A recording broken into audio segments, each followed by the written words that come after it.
તો આ સાથે સમાચાર સામે આવી રહ્યા છે, જેમાં વિધાનસભા ગૃહમાં સીસીટીવીને લઈને હર્ષ સંઘવીનું નિવેદન સામે આવ્યું છે।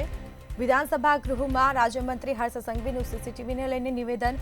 50,000 હેક થયેલા સીસીટીવી કેસમાં પોલીસને સફળતા મળી છે, જેમાં સીસીટીવી હેક કરીને ગુના આચરતી ગેંગને સાયબર ક્રાઇમે ઝડપી પાડી છે।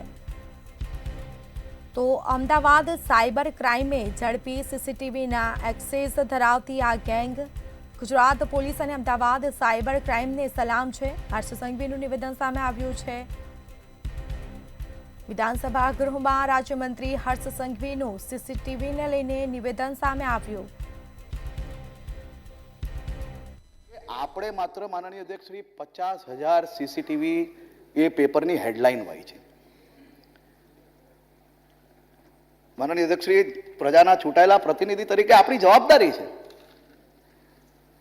કે ન્યૂઝના માધ્યમથી આરોપ ભલે લગાડીએ માનનીય અધ્યક્ષ, પરંતુ થોડુંક નીચે નાની નાની લાઈનમાં વાંચ્યું હોય ને માનનીય અધ્યક્ષ શ્રી, તો અંદાજો આવે કે ગુજરાત પોલીસે 20 રાજ્યના 50,000થી વધારે સીસીટીવી જે હેક થયા ને એના વિઝ્યુઅલ માનનીય અધ્યક્ષ શ્રી ચોરનાર લોકોને પકડ્યા છે। આ 50,000 સીસીટીવીના વિઝ્યુઅલ ગુજરાતના નથી માનનીય અમિતભાઈ, એટલે આરોપ લગાડતા પહેલા ગમે તેના હોય તો સાંભળો। રાજકોટની તો એક હોસ્પિટલનું છે સાહેબ, પરંતુ આપણે 20 રાજ્યના 50,000 વિઝ્યુઅલ ચોરી કરનાર લોકોને પકડ્યા છે। ખાલી હેડલાઇનના માધ્યમથી સભાગૃહની અંદર માનનીય અધ્યક્ષશ્રી આરોપ ના લાગી શકે માનનીય અધ્યક્ષશ્રી।